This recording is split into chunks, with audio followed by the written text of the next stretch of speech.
In today's video, we'll examine the 5 most horrifying snake attacks ever in history. From a king cobra's venomous strike in Kerala to a Burmese python's crushing coils in Florida. But first we begin in Indonesia, where a woman's desire for the perfect wildlife photo would bring her face to face with one of the world's longest and most powerful constrictors. It was June 22, 2015, in a small villa on the southern coast of Bali. The gardens around a villa were quiet, with only the rustle of leaves hinting at hidden movement. To the casual observer, it was a peaceful start to a vacation, but a lurking presence among the greenery would soon turn the morning fatal. Emma Hart, 22, was traveling alone from Melbourne. She had always sought adventure, from backpacking through Southeast Asia to diving in remote reefs. A university graduate in environmental studies, she was familiar with wildlife, but often let curiosity override caution. Her goal for the trip was to capture photographs of Bali's flora and fauna for a personal portfolio. Villa stays along the jungle edge had seemed safe, and she often explored the grounds during early mornings to photograph birds and reptiles.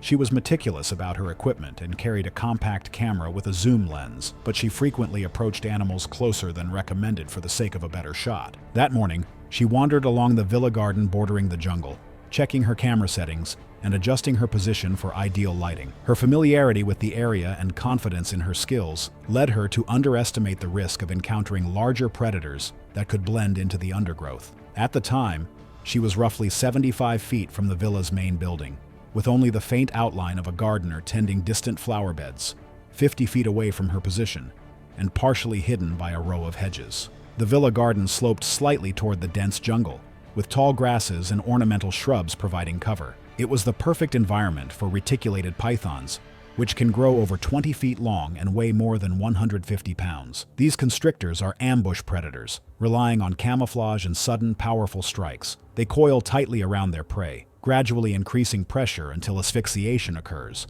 and their musculature allows them to maintain constriction for several minutes without tiring. Though non-venomous, their size and strength make them capable of overpowering adult humans. A local gardener had advised all villa guests to stay on cleared paths and avoid the brush near the jungle's edge. Signs warning of large snakes were posted at the villa entrance. Emma acknowledged these earlier, but treated them lightly, reasoning that the pythons were slow and would avoid human contact if observed. Other tourists had occasionally photographed snakes safely from distances of 15 to 20 feet, and Emma believed she could emulate this caution while approaching the animal for a better frame. Around 8:30 a.m., Emma spotted a large python partially sunning itself beneath a bush near the garden's edge. She crouched slowly, lifting her camera to focus, moving closer than advised. The snake remained motionless, its scales blending with shadows in the undergrowth.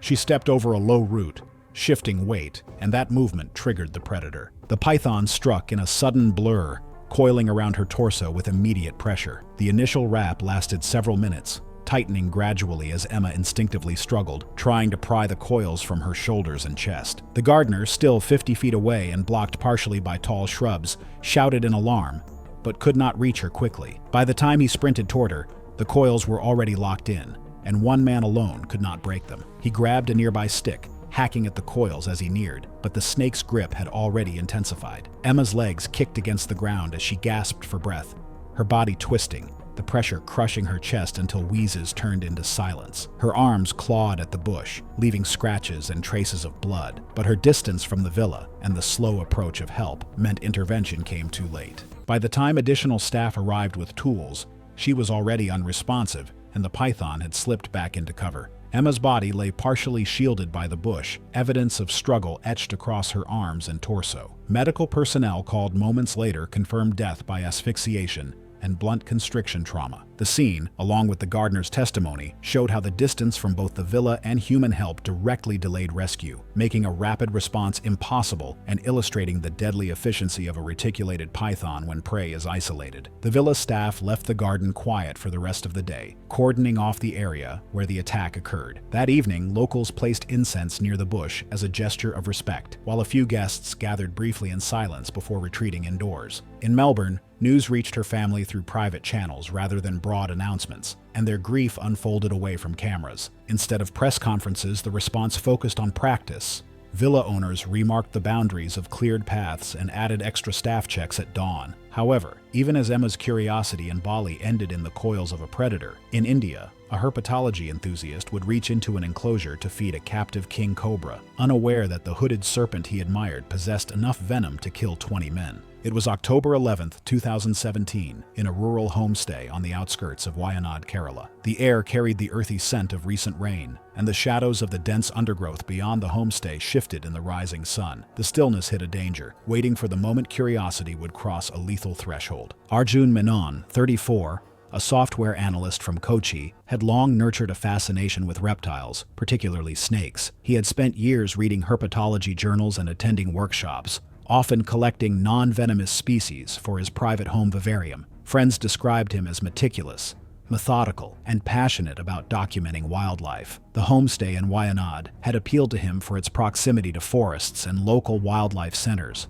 allowing him to observe and photograph snakes in semi-natural conditions. Arjun's goal for this trip was to study the local herpetofauna, particularly venomous species, for a personal project he planned to publish online. He had a reputation for hands-on experience, and while he respected caution, he often overestimated his ability to manage risk. In Kerala, he had obtained permission from the homestay owners to observe a captive king cobra, a rare and dangerous opportunity. Arjun was known among his friends for taking calculated risks in pursuit of better photographs or closer study, and while he carried gloves and tools, the leather gloves he used gave a false sense of security, offering no real protection against fangs. The homestay's outdoor enclosure was a simple caged area adjacent to the main house, shaded by overhanging teak and bamboo. Inside, the king cobra rested coiled atop a raised platform, its scales patterned in shades of olive and black. King cobras can grow up to 18 feet long, and though they often avoid humans, they can strike with extreme speed,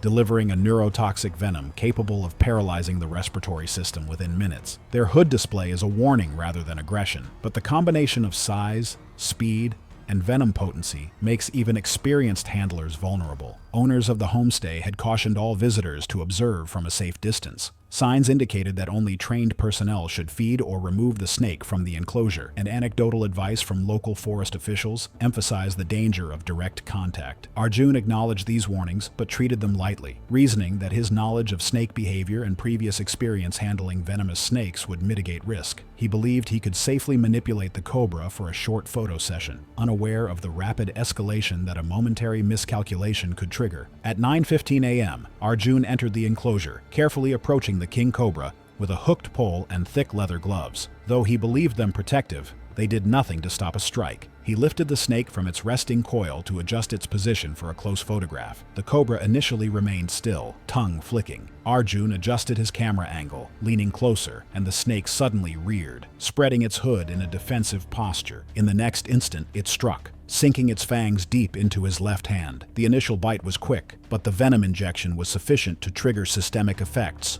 almost immediately. Arjun staggered, withdrawing his hand. He attempted to move back, but vision blurred and muscles weakened rapidly. Within minutes, he began to slur words, his breathing growing shallow. The homestay owner shouted, rushing into the enclosure with a first aid kit and trying to immobilize Arjun's arm, applying pressure to slow venom spread. Arjun's body trembled as neurological symptoms intensified, and he struggled to maintain consciousness, unable to articulate clearly. Over the next 10 minutes, respiratory paralysis developed. Arjun collapsed to the ground, his movements sluggish and uncoordinated. The homestay owner called emergency services, while trying desperately to keep him breathing. Though without proper equipment, his efforts were ineffective. Attempts to administer first aid were hampered by panic and the rapid progression of neurotoxic effects, which rendered voluntary muscle control impossible. By the time anti-venom arrived approximately 30 minutes after the bite, it was administered intravenously, but without assisted ventilation, the treatment came too late. Arjun's heart slowed and respiration ceased within minutes, and he was declared dead at the homestay. The owner's testimony and the timing of emergency response clarified that the fatality resulted from a combination of venom potency and delayed anti-venom administration, rather than careless physical handling alone. The incident left the homestay shaken. Guests were moved to other lodgings that day, and the outdoor enclosure was closed permanently. Local officials chose not to seize the cobra. Instead, it was transferred to a forest department facility, where handlers stressed that the animal had acted predictably for its species. Rather than public statements, the emphasis fell on practice. Kerala's herpetology circles quietly circulated accounts of the attack, pointing out how quickly neurotoxic symptoms can outpace even the best-intentioned first aid. For private collectors, the message was sharper than any pamphlet. Skill and confidence are not substitutes for professional medical access. Yet even as Arjun's passion in Kerala ended in the swift strike of a hooded king, in Costa Rica, a hiker would ignore warnings, unaware that the snake coiled beneath the jungle floor possessed venom that could dissolve flesh and blood vessels from the inside out. It was March 18,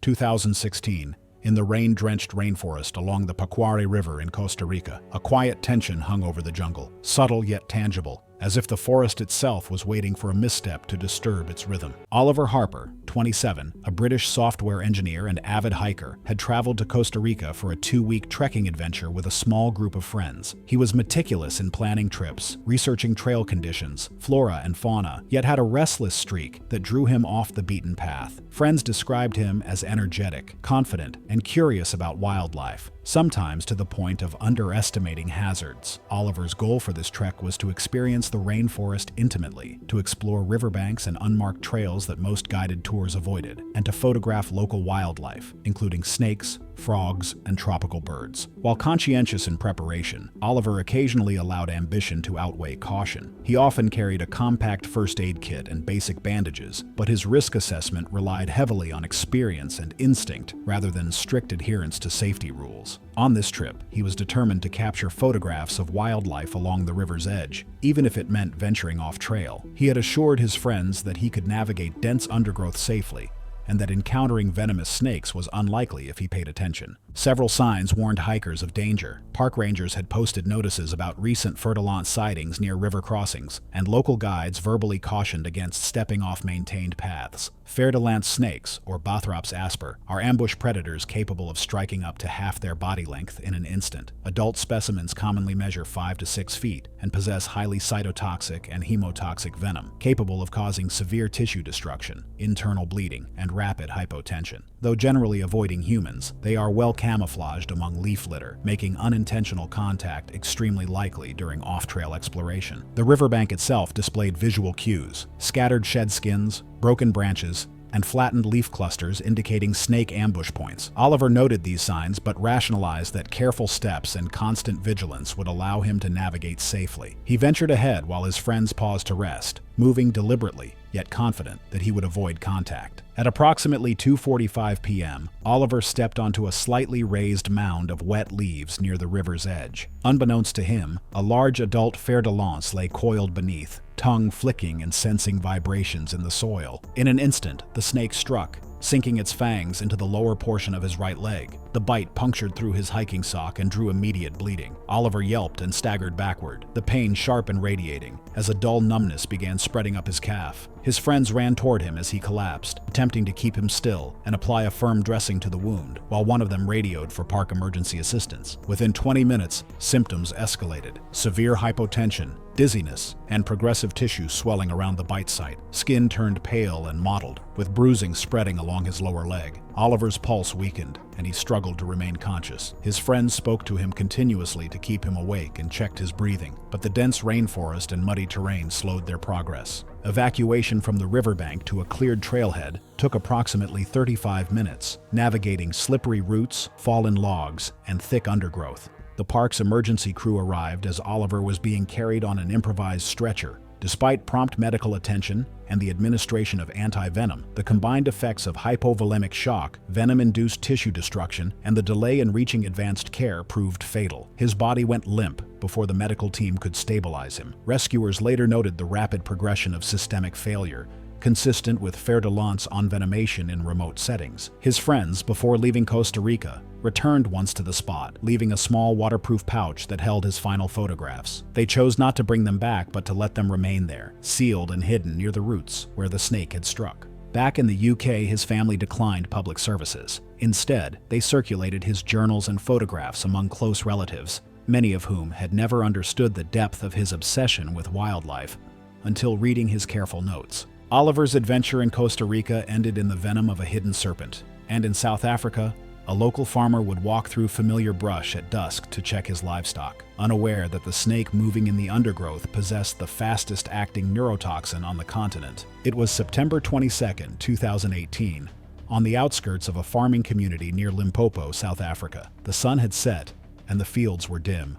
Fences bordered the property, and the bush pressed in close. Farmers often avoided walking there at dusk, but Manda Damini went out to check the cattle as usual, unaware that this decision would be his last. Manda Damini, 52, was a lifelong cattle farmer who had managed his family's livestock for over 3 decades. Known in his community for diligence and a hands-on approach, he often walked the property at dawn and dusk to inspect fences, check for predators, and ensure the herd's well-being. Despite the inherent risks of rural life, Manda trusted his experience and was confident in his ability to handle wildlife encounters, having routinely dealt with snakes and small predators over the years. That evening, he carried a flashlight and a long-handled staff, intending to walk along a brush-lined fence where the cows had shown signs of restlessness, suspecting marauding animals or escaped livestock. Manda's routine reflected both skill and overconfidence. He routinely wore boots, protective against many hazards, but his pants were rolled, exposing shins, and he did not carry immediate access to anti-venom, relying on proximity to the local clinic. His familiarity with the land had given him a sense of control, and he underestimated the risk posed by highly venomous snakes that thrived in the area's tall grasses and thorny shrubs. He was methodical in movement, scanning for signs of wildlife, but his curiosity and habit of inspecting areas up close sometimes placed him within striking distance of hidden dangers. Several indicators suggested risk that evening. Farmhands had noted black mamba sightings earlier in the week near the brushline. Black mambas, native to Limpopo, are highly venomous snakes, often exceeding 8 feet in length, with a striking speed that can reach 12 to 15 feet per second. Their venom is primarily neurotoxic, causing rapid paralysis, respiratory failure, and cardiovascular collapse. While generally avoiding humans, mambas will strike if provoked or accidentally contacted, and their camouflage in scrubby terrain makes encounters easy to misjudge. Yet Manda, confident in his experience, approached the fence with only his boots and staff, believing that careful observation would allow him to avoid contact. But as Manda neared a dense clump of acacia bushes around 6:15 p.m., a black mamba struck from concealment, its fangs sinking into his exposed lower leg just above the boot. The puncture caused only a brief sting, barely noticeable, but the venom began to act almost immediately. Manda froze, gripping his staff as a tingling sensation spread upward. Within minutes, he was dizzy, his vision blurring, and his words slurred. His farmhand, following about 30 feet behind with a lantern, saw the strike and shouted for help while swinging the staff to keep the snake from returning. Manda tried to retreat but staggered, the neurotoxic effects advancing rapidly. His limbs weakened, and muscle control diminished. The bite site showed only 2 punctures and mild swelling, but systemic symptoms spread with alarming speed. He lost coordination in both legs, eventually collapsing onto the dry ground. The farmhand applied a tight improvised wrap above the bite and instructed Manda to remain as still as possible before sprinting toward the farmhouse to raise alarm. Within 10 to 12 minutes, respiratory paralysis had set in. Manda's chest movements became shallow and irregular, and attempts to speak or call out failed. The farmhand attempted mouth-to-mouth breaths, trying to keep him alive until help arrived. By the time the EMS team reached the farm over half an hour later with anti-venom and advanced resuscitation equipment, Manda was unresponsive. Despite immediate intervention, the neurotoxic progression had reached a point that rendered recovery impossible, and he was pronounced dead on the property. Instead of issuing generic warnings, provincial wildlife officers coordinated directly with farming cooperatives. They delivered portable resuscitation kits and stocked small caches of anti-venom at rural clinics. Steps pushed through after urgent meetings with local leaders who had seen the speed of neurotoxic envenomation firsthand.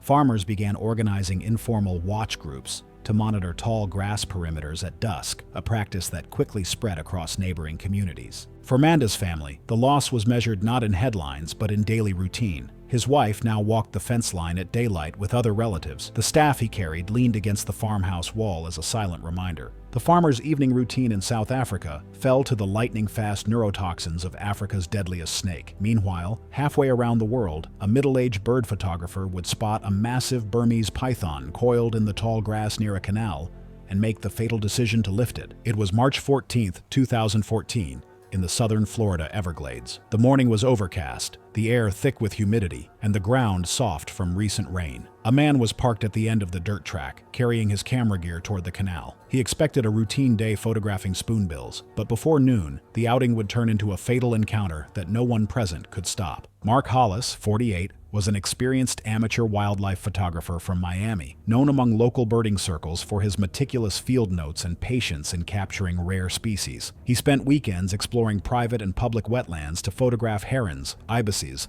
and other elusive birds, often rising before sunrise to track movement along canals and ponds. Mark carried lightweight camera gear, binoculars, and a tripod, and was known for taking calculated risks to get close to wildlife, trusting his knowledge of animal behavior. On this particular day, he aimed to document a small flock of roseate spoonbills reported near a canal, hoping to capture detailed shots for a regional birding magazine. His wife, Elena, occasionally accompanied him, usually observing from a distance while Mark focused on photography. She admired his dedication but was aware of his tendency to approach wildlife closely, sometimes disregarding personal safety in pursuit of a perfect shot. Their plan for the day involved a short hike across the private property, sticking to higher ground where the vegetation was thick but manageable, before returning to the main trail along the canal. Local signage and past reports had warned property users about pythons, and nearby residents had reported sightings in the weeks prior. Burmese pythons, invasive in the Everglades, had become established in the area. Adults often exceed 15 feet in length and weigh over 100 pounds, using constriction to subdue prey. While generally not aggressive toward humans, they strike if disturbed, particularly when lying in sunlit openings, and their camouflaged bodies blend seamlessly with the grasses and water edges. Elena reminded Mark to stay cautious and avoid touching snakes, and the authorities issued guidelines advising observers to photograph from a safe distance and never attempt to handle large individuals. Mark, confident in his familiarity with the Everglades and in reading wildlife cues, dismissed these warnings as overly cautious, moving deliberately through the sawgrass in search of a clear line of sight. As he stepped into a small clearing near the canal around 11:20 a.m., Mark spotted a thick, dark python stretched halfway into the sun. At first, it looked motionless, its patterned body blending with the sawgrass. He crouched, raised his camera, and tried to frame the coils. Unsatisfied, he edged closer, brushing against the vegetation near its head and startling it. But the python moved faster than he could react. In one surge, it struck and wrapped around his torso, locking across his chest. Elena, only yards behind, screamed his name, but the coils were already tightening. According to Elena, Mark fought to push the snake away, but its body cinched tighter, forcing air from his lungs. Each attempt to pry free seemed to make the pressure worse. Elena rushed forward, clawing at the coils, but the python's weight and strength pinned him. Its body pressed harder with each exhale, leaving no space for the next breath. Elena fumbled for her phone, breath shaking as she relayed their location to the dispatcher. The voice on the line told her to use a stick to try forcing the coils loose. She swung hard, but the snake was braced into the ground, its grip unbroken. Time dragged. Mark's movements slowed, his arms weakening, eyes losing focus. Rescue personnel arrived 7 to 8 minutes after the 911 call, finding the python partially coiled around Mark, now motionless. They carefully extricated him from the coils, but vital signs were absent. Emergency responders noted broad bruising across the chest and ribs, along with abrasions from the struggle. Despite rapid extraction and assessment, hypoxia had already caused irreversible brain damage and death. In the days following, Elena returned alone to the canal edge, retrieving Mark's tripod and camera bag from where rescuers had left them. The last set of photographs on his memory card showed spoonbills in flight, blurred but luminous against the gray sky. She placed the prints in their home rather than arranging a formal memorial, saying little outside of family circles. Wildlife officials, instead of issuing broad press statements, invited local photographers to a practical session at the same site. Demonstrators used a smaller captive python to show how quickly the coils anchored into the ground, illustrating with controlled handling what words alone often failed to convey. Thanks for watching. Teeth, coils, and venom never let go, and neither do these stories. Click here for more.